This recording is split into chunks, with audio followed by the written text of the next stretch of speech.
yesterday we have discussed the factors affecting the resistance, or on which factors the resistance depend, and the formula of resistance was R is equal to V by I and R is equal to rho L by E. Okay, now some numericals on this formula are as: consider you have given a conductor of length L and area of cross section is A, then the value of this resistor is R is equal to rho L by E.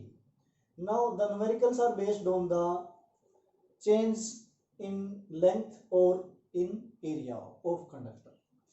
Here अगर हम length को increase या decrease करते हैं, consider करो कि हमारे पास ये जो है रेजिस्टेंस है, इसकी लेंथ हमने हाफ कर दी, इसकी लेंथ जो है वो क्या कर दी हमने half, and keeping the area of cross section same. Length half mean L की एल बाई 2 कर दी, एरिया ऑफ क्रॉस सेक्शन जो है वो क्या है आपका सेम है. What is the value of new resistance? तो कैसे वैल्यू कैलकुलेट करेंगे? देखो, R is equal to rho, L is here L by 2 and A is here A, so it will become L by 2. तो हम यहाँ right कर लेते हैं पहले 1 by 2 rho L by A. This is the value of previous register जिससे हमने half value cut की है. देखो, इसका रेजिस्टेंस कुछ अलग होगा, इसका रेजिस्टेंस कुछ अलग होगा, क्योंकि लेंथ पे डिपेंड करता है रेजिस्टेंस. तो इसका रेजिस्टेंस हमने R माना है, इसका रेजिस्टेंस हम क्या कंसीडर कर लेते हैं R डैश. ठीक है, देखो सिंपल फॉर्मूले के लिए हम R डैश की value rho L dash by A dash लेते हैं. ठीक है, ये आपका फॉर्मूला है R डैश का, ये फॉर्मूला है आपका R का.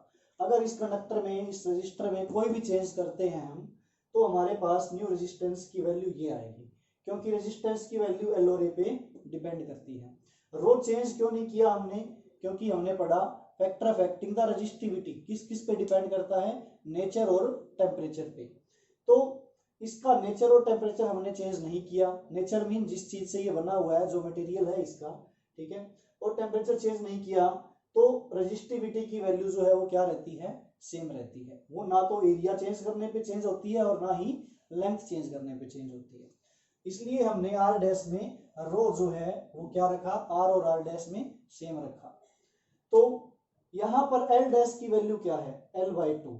ठीक है, न्यू लेंथ जो है वो L बाई 2 है. एरिया A डैश जो है वो सेम है एज द प्रीवियस एरिया, तो यहाँ पे A डैश की वैल्यू जो हम क्या पुट कर देंगे, A पुट कर देंगे, तो हमारे पास ये वैल्यू आ जाएगी.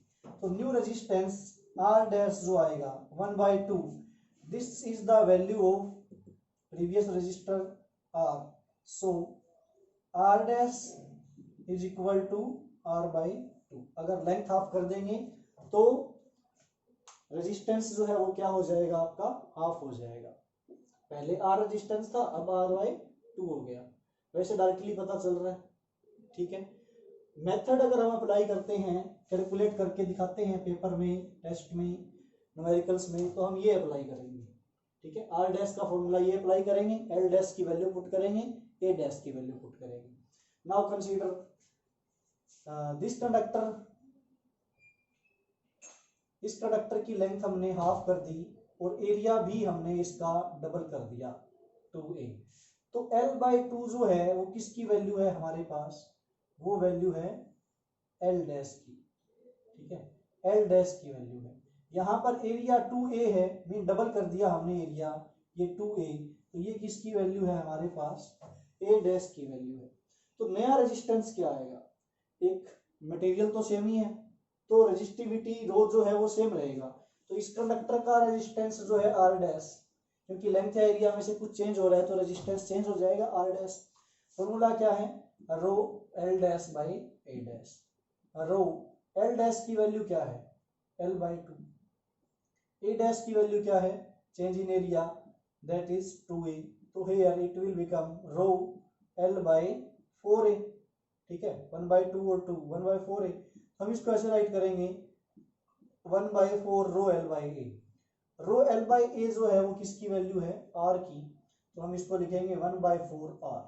तो न्यू रेजिस्टेंस आर डैश जो है वो किसके इक्वल हो जाएगा, आर बाई 4 के इक्वल हो जाएगा। यहाँ पे आपको कुछ ना कुछ वैल्यूज गिवन होंगी, ठीक है। हो सकता है कि आपको लेंथ की वैल्यू गिवन हो, एरिया की वैल्यू गिवन हो, या जो भी वैल्यूज होंगी गिवन होंगी। अगर न्यूमेरिकल हम देखें एक और, इसमें हमने लेंथ का किया है, इसमें हमने एरिया का किया है, लेंथ और एरिया दोनों का किया है। अगर हम बात करें if a wire is stretched, consider this wire is stretched half to its length, या फिर यहां कर लेते हैं हम डबल स्ट्रेच करेंगे तो क्या होगा, डबल होगी लेंथ इसकी। इसी वायर को, जैसे हमारे पास ये वायर है, इसको हम स्ट्रेच करें, खींचे ऐसे, कब तक खींचे, जब तक इसकी लेंथ क्या ना हो जाए, डबल ना हो जाए। तो इस केस में जब इसकी लेंथ डबल हो जाएगी तो इट मीन्स जो न्यू लेंथ है एल डैश वो किसके इक्वल होगी, 2l की। जो प्रीवियस लेंथ थी l उसकी डबल हो जाएगी न्यू लेंथ। अब जैसे इसको स्ट्रेच करेंगे हम, जैसे ही इस चीज को स्ट्रेच करेंगे हम, डबल लेंथ करेंगे इसकी, तो इसका जो एरिया ऑफ क्रॉस सेक्शन है, ये जो मोटाई है इसकी, ये कम हो जाएगी। तो न्यू एरिया हमारे पास क्या आएगा, ए डैश आएगा। अब कितना चेंज होगा एरिया, वैसे तो सिंपल है कि अगर लेंथ को डबल कर दिया तो एरिया क्या हो जाएगा, हाफ। बट हम प्रूव कैसे करेंगे, देखो लेंथ को डबल कर दिया तो एरिया क्या होगा, हाफ होगा। कैसे प्रूव करेंगे, जो कंडक्टर हमारे पास ये है, ठीक है, अगर हम इसको स्ट्रेच करके डबल कर दें इसकी लेंथ का, तो जितना वॉल्यूम इस कंडक्टर का है उतना ही वॉल्यूम लेंथ इंक्रीज करने के बाद रहेगा। मीन V और V डैश जो है वो क्या रहेंगे, सेम। वॉल्यूम तो सेम ही रहेगा क्योंकि उसमें कुछ चेंज नहीं आया। वॉल्यूम क्या होता है, स्पेस ऑक्यूपाइड, जितना पहले था एटम्स मॉलिक्यूल्स का उतना ही क्या है अब एटम्स और मॉलिक्यूल्स है। तो उसको सिर्फ क्या किया हमने, स्ट्रेच किया है। तो पहले वॉल्यूम V और बाद में V डैश। अब ये एक सिलेंडर है, सिलेंडर का वॉल्यूम क्या होता है, A इंटू एल, और V डैश जब इसको स्ट्रेच करके ऐसे कर देंगे हम, लेंथ इसकी डबल कर देंगे, ठीक है, तो इसका एरिया कम हो जाएगा, लेंथ 2l हो जाएगी। एरिया जो है वो A डैश कैसे कैलकुलेट करेंगे, वॉल्यूम सेम रहेगा इसका और इसका, A इंटू एल है तो इसका भी A dash into L dash रहेगा। अगर हम देखें तो वॉल्यूम जो इक्वल रखें हम, तो एल डैश हमें पता है डबल इट्स लेंथ, तो एल डैश की वैल्यू क्या है, 2l है, ठीक है, एल डैश की वैल्यू 2l। एल से एल क्या हो रहा है, कैंसिल, जब वॉल्यूम इक्वल रखेंगे तो यहां से हमारे पास ए डैश की जो वैल्यू आएगी, ये 2 इस साइड जाके डिवाइड हो जाएगा, क्या आएगा, a बाई 2। तो अब हमारे पास एल डैश की वैल्यू है और ए डैश की वैल्यू है। अगर हम इसका न्यू रेजिस्टेंस फाइंड आउट करें, rho L dash by A dash, okay, तो हमारे पास क्या वैल्यू आती है, रो एल डैश की वैल्यू जो है वो 2l, ए डैश की वैल्यू क्या है, a बाई 2। तो a बाई 2 ऊपर जाके मल्टीप्लाई हो जाएगा 2, तो ये आपके आएगा 4 रो एल बाई ए, ठीक है, a बाई 2 है, इसको लिखे हम तो यहाँ 2 by A, 2 and 2 multiply 4 rho L by A. तो यहाँ पे हमारे पास आ जाएगा 4 रो एल बाई ए, हमें पता है क्या होता है आर, तो यहाँ पे आ जाएगा आर। तो आर डैश जो है वो किसके इक्वल आया, 4r के इक्वल आया। मीन जो जिसको हमने स्ट्रेच किया डबल लेंथ के लिए, इसकी लेंथ हम डबल कर दी स्ट्रेच करके, तो उसका जो नया रेजिस्टेंस होगा वो क्या होगा, जो प्रीवियस रेजिस्टेंस है आर इस कंडक्टर का, उसका 4 टाइम्स हो जाएगा। यहाँ पे आपको वैल्यूज गिवन होंगी, ठीक है, जैसे आर की वैल्यू गिवन होगी, कंसीडर करो इसकी वैल्यू गिवन है 4 ओम, और बोले wire is stretch, register of wire of resistance 4 ohm is stretched double to its length, then what is the value of new resistance।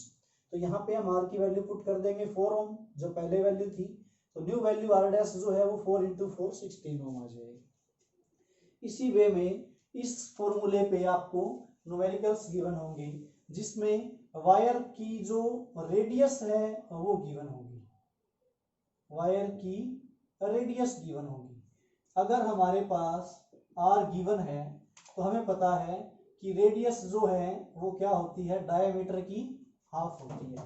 हो सकता है आपको यहाँ डायमीटर गिवन हो, ठीक है, रेडियस या वायर का डायामीटर भी गिवन हो सकता है।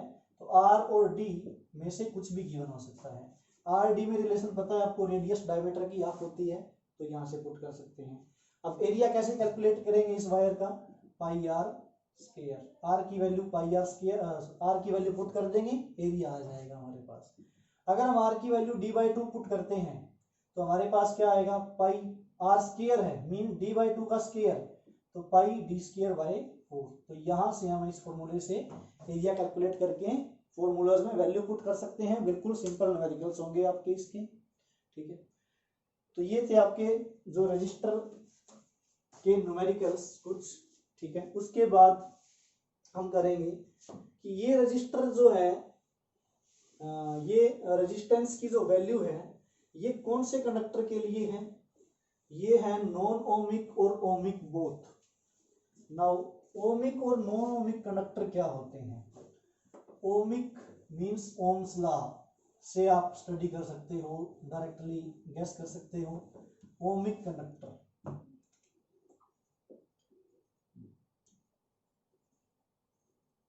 और नॉन ओमिक कंडक्टर।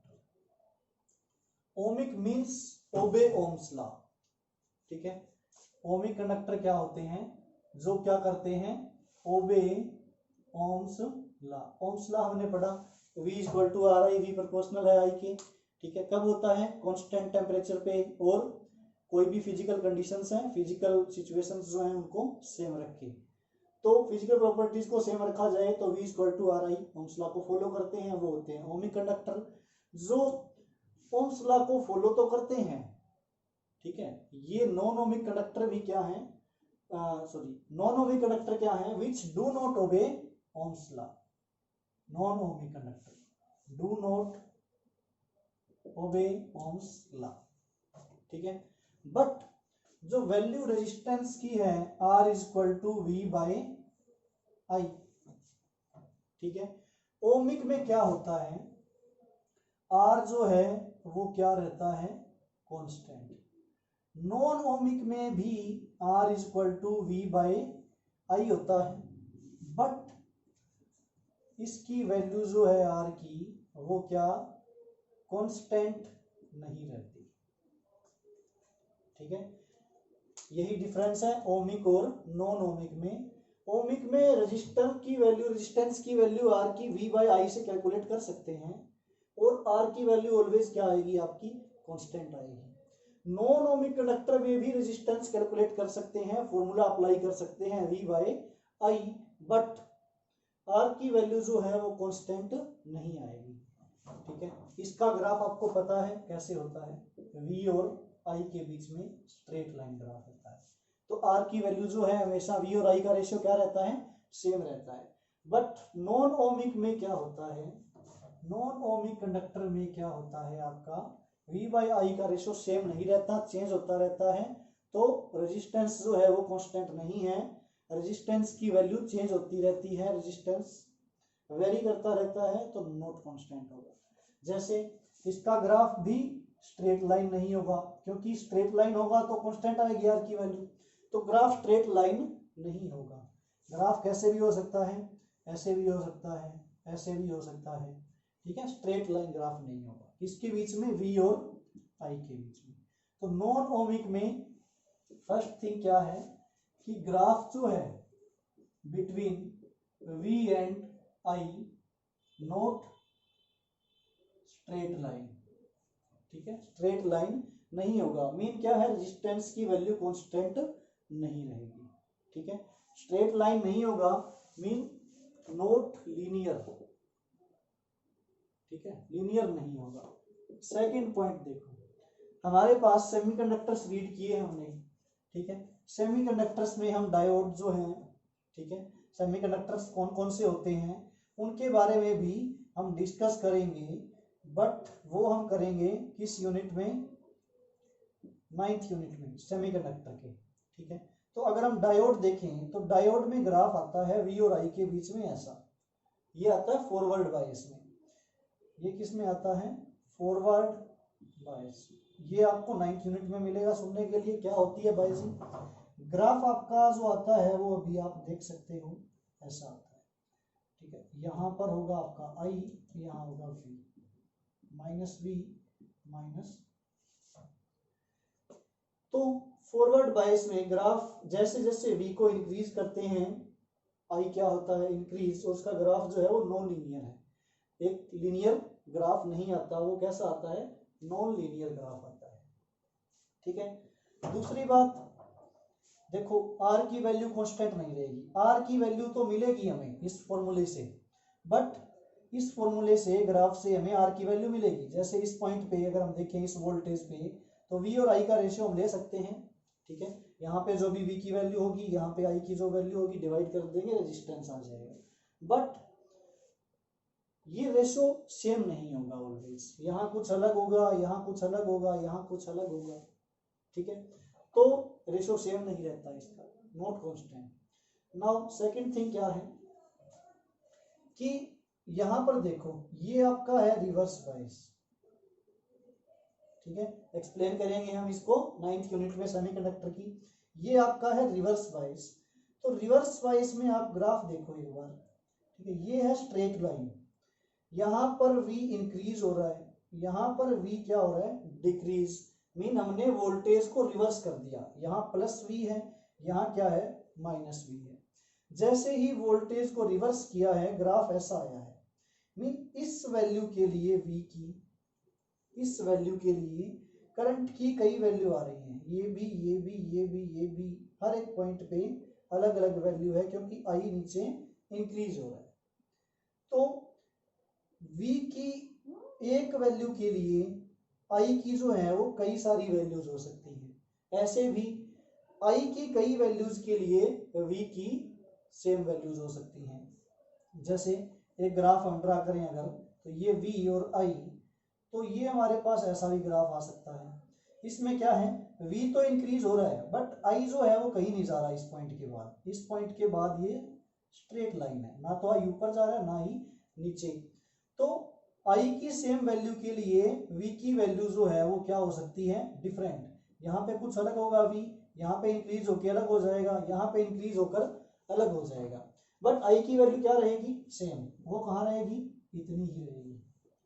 ठीक है, तो वी की अलग अलग वैल्यूज हो सकती हैं, बट आई क्या रहेगा, सेम। यहाँ पर अगर देखें वी सेम है, बट आई की क्या है, अलग अलग वैल्यूज हैं। तो सेकंड पॉइंट आपका क्या है कि एक ही वी के लिए फॉर सेम वी, और सेम वी या आई, ठीक है, वी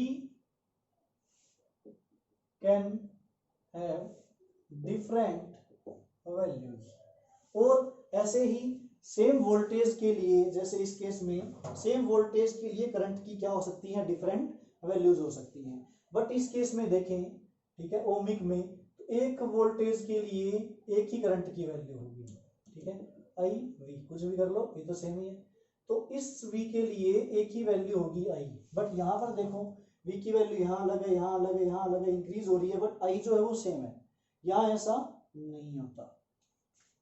ठीक है, ये आपके क्या है, नॉन ओमिक कंडक्टर्स हैं। ठीक है, तो इसके बाद हम करेंगे कार्बन रजिस्टर्स। ठीक है, कार्बन रजिस्टर्स में क्या होता है आपका कि जितने भी हमने ये रेजिस्टेंस पढ़ी है, रेजिस्टेंस हमने रीड किया है। ठीक है, रेजिस्टेंस में क्या है आपका, आप मतलब एक्सपेरिमेंटली आपने कभी सीन किया है कि रेजिस्टेंस कहाँ यूज होते हैं, मोबाइल में, टीवी में, हर जगह आपके जो हैं वो रेजिस्टेंस यूज होते हैं। ठीक है, तो रेजिस्टेंस यूज होते हैं, तो मीन वो किस टाइप के होते हैं, कैसे होते हैं, ये आप कैसे फाइंड आउट करोगे। तो रेजिस्टेंस जो है वो सिंपली अगर आप देखोगे तो आपको कुछ इस तरह से मिलेगा। ठीक है, उस पे आपको कलर्स मिलेंगे, कलर्स डिफरेंट डिफरेंट क्या होंगे, यहाँ पर एक बैंड होगा कलर का, ये सेकंड कलर होगा, कंसीडर करो ये ए है, ये बी है, यहाँ पे कोई थर्ड कलर होगा, कलर के नाम भी बताएंगे हम, यहाँ पे गैप छोड़ के थोड़ा। ठीक है, लास्ट में यहाँ पे भी एक डी कलर होगा।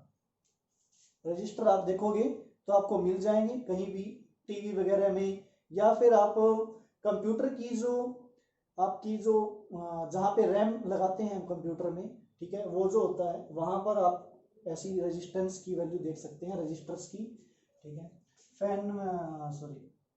इलेक्ट्रिक कोई भी आजकल जो मॉडर्न टेक्निक्स आ रही हैं उसमें एलईडी हैं, उनमें भी ये होते हैं रेजिस्टेंस। तो इनमें अलग अलग कलर्स होते हैं। अब कौन कौन से कलर्स होते हैं? अब जो हमने ये रेजिस्टेंस आर की वैल्यू जो पढ़ा हमने, formula R equal to rho L by A, ठीक है, ओमिक रेजिस्टर्स। तो इस केस में रजिस्टर जो होता है उसकी वैल्यू कैसे मेंशन की जाती है? हम रजिस्टर को देख के कैसे पता लगा सकते हैं कि ये रजिस्टर कितने ओम का है? उसके लिए एक कोडिंग होती है, ठीक है। वहां पर ऐसे कलर स्ट्रिप्स का यूज किया जाता है। ये ABCD जो है आपकी, ये क्या है आपकी? कलर स्ट्रिप्स हैं। कलर स्ट्रिप्स कौन सी कलर स्ट्रिप्स हैं? ये कोडिंग कैसे होती है? देखो, कलर्स होते हैं ब्लैक, ठीक है, blue, red, orange, yellow, green, black, यहाँ आएगा ब्लैक, यहाँ आएगा ब्राउन, यहाँ क्या आएगा? ब्राउन, यहाँ आएगा आपका ब्लू, यहाँ आएगा आपका वोयलेट, यहाँ आएगा आपका ग्रे, ठीक है, और आगे आएगा आपका वाइट, और आगे आएगा आपका गोल्ड, और आगे आएगा यहाँ पे सिल्वर, ठीक है। ये कलर्स आप इस कार्बन रजिस्टर में यूज करते हो। अब ये जो है ये कोडिंग की हुई है इनकी। कोडिंग क्या है? वर्ड देखो, ये फर्स्ट वर्ड बी, ROYGBVGWGS, ठीक है। तो ये आपकी कोडिंग आप बुक से देख सकते हो, किसी भी बुक से, ठीक है। ये क्या है आपका? BB रॉय, ठीक है, BB रॉय कोई पर्सन का नाम है, ठीक है। BB रॉय, ग्रेट ब्रिटेन, इन ग्रेट ब्रिटेन, एक पर्सन है BB रॉय जो कहाँ पे है? ग्रेट ब्रिटेन में है। हैविंग वेरी गुड वाइफ, ठीक है। ये आपका जो है वो क्या है? शॉर्टकट है मेथड याद रखने का, ठीक है। और वो जो वाइफ है वो क्या करती है? वियरिंग गोल्ड सिल्वर नेकलेस, ठीक है। ये आप लाइन यूज कर सकते हो। BB Roy in great Britain having very good wife wearing gold silver necklace. B means क्या है आपका? ब्लैक, सबसे पहले डार्क ब्लैक, फिर उससे लाइट क्या है? ब्राउन, थर्ड टाइम जो बी आएगा वो क्या है आपका? ब्लू। तो black, brown, blue. BB Roy, R means red, O mean orange, Y means yellow, इन great Britain, great means G, फिर यहाँ पे B, तो ग्रीन, और फिर यहाँ पे blue. Having very good wife, V means violet, G means grey, ठीक है। वाइफ मीन्स W मीन्स क्या है आपका? वाइट। तो ये आपका कलर कोडिंग है। BB Roy great Britain very good wife, ठीक है। आगे है wearing gold silver necklace, gold आ गया, सिल्वर आ गया, नेकलेस, नेकलेस, नेकलेस किससे मैच करता है? देखो, necklace no colour, necklace no colour, necklace no colour, necklace no colour. तो आप इस तरह से यूज कर सकते हो, ठीक है। अब इनकी कोडिंग कैसे है रजिस्टर की? देखो, इन रजिस्टर की स्ट्रिप्स की कोडिंग करेंगे। पहले इनकी नंबरिंग स्टार्ट होता है 0 से, 1 2 3 4 5 6 7 8 9, ठीक है। 9 तक आपकी काउंटिंग आएगी, मीन वाइट तक आएगा। ठीक है, ये जो गोल्ड सिल्वर या नो कलर है ये आपकी क्या है, डी स्ट्रिप है। ये जो है आपकी ये क्या है, डी वाली स्ट्रिप है, जो आपकी कलर होगी या तो गोल्ड या होगी सिल्वर या उस पर कोई कलर नहीं होगा। ठीक है, आगे वाली जो 3 स्ट्रिप्स हैं उनके लिए हम ये वैल्यूज यूज करेंगे और मल्टीप्लायर्स का यूज करेंगे। मल्टीप्लायर्स, अगर रेजिस्टेंस की वैल्यू बड़ी है तो 10⁻0 मीन्स क्या होता है 1। ठीक है, 10⁻ मीन 10, 10⁻ मीन 100, 10⁻3 मीन 1000, इसी वे से 10⁻4, 10⁻5, 10⁻6, 10⁻7, 10⁻8, 10⁻9। गोल्ड और सिल्वर के लिए 10⁻−1, 10⁻−2।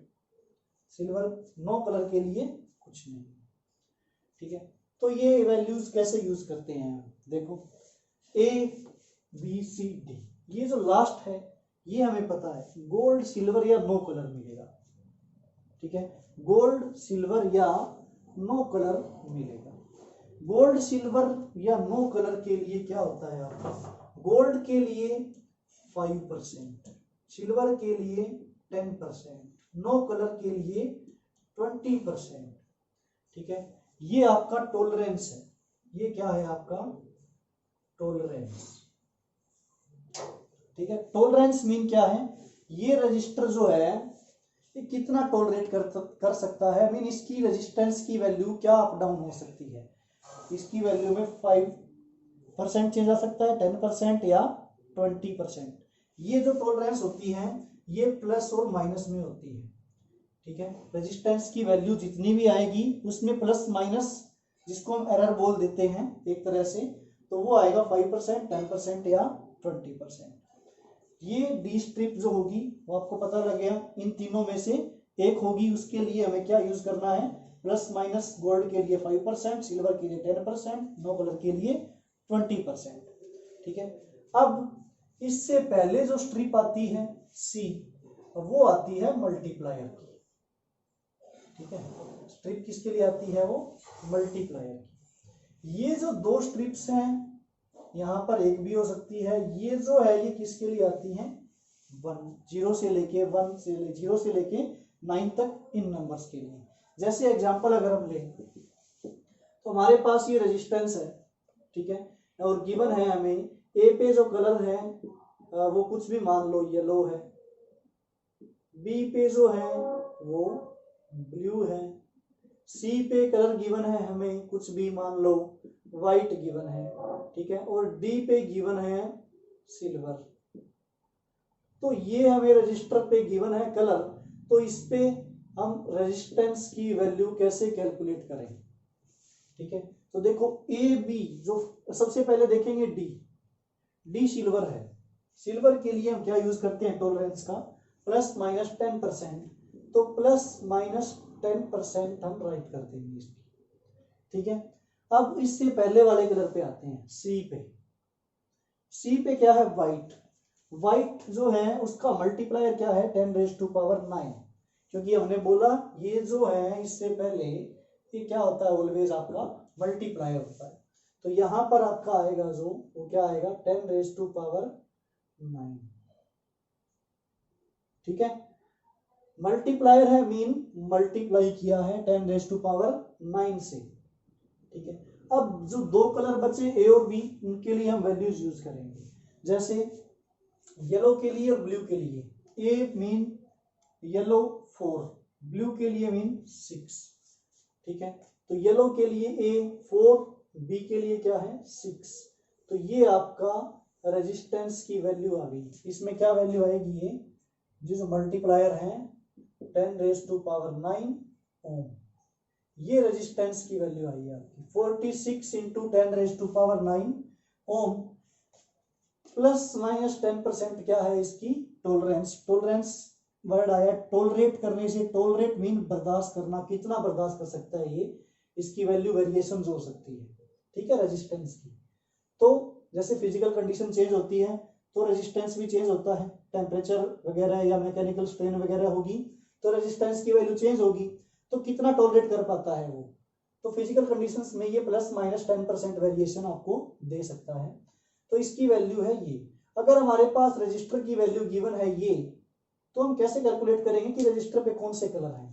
देखो ±10% गिवन है, इट मीन सिल्वर कलर है लास्ट बैंड पे डी पे, मल्टीप्लायर है 10⁻⁹ मीन सी पे जो कौन सा कलर गिवन है आपको 9 के सामने व्हाइट कलर गिवन है, तो ये होगा आपका व्हाइट। ठीक है, मल्टीप्लायर के बाद आता है 4 6 मीन फर्स्ट 2 कलर्स, तो 4 6 के सामने क्या है आपका येलो और ब्लू, तो यहाँ पे आपका क्या आएगा, फर्स्ट ट्रिप आएगी येलो, सेकंड आएगी ब्लू, मल्टीप्लायर 9 है तो थर्ड आएगी व्हाइट और फोर्थ क्या आएगा सिल्वर। तो यहाँ से यहाँ और यहाँ से यहाँ रिवर्स कर सकते हैं। अगर हमारे पास वैल्यू गिवन है 4.6 इंटू 10⁻10 ओम ±10% और बोले कि इसका कलर फाइंड आउट करो कार्बन रजिस्टर का। ठीक है, ये हमारे पास क्या है कार्बन रजिस्टर। ठीक है, जो हम यूज करते हैं 4.6 को हम कैसे राइट कर सकते हैं, देखो 4.6 को हम राइट कर सकते हैं ऐसे ही, 10⁻10 को हमने लिख दिया 10⁻9 इंटू 10 को अगर मल्टीप्लाई करेंगे तो 46 आएगा। मीन यहाँ से 10 मल्टीप्लाई हटा के एक कहाँ कर दिया यहाँ, तो हमारे पास क्या वैल्यू आएगी ये। अगर ये भी गिवन है तो इसको हम ऐसे राइट करेंगे 46 इंटू 10⁻9 और फिर इसका कलर हम बता देंगे ये कलर से आपके। तो इस तरह से बिल्कुल इजी न्यूमेरिकल्स है इस पे। एक बार फिर से B Roy great Britain very good wife gold silver necklace no colour okay. तो न्यूमेरिकल बिल्कुल इजी है इसके, ये आप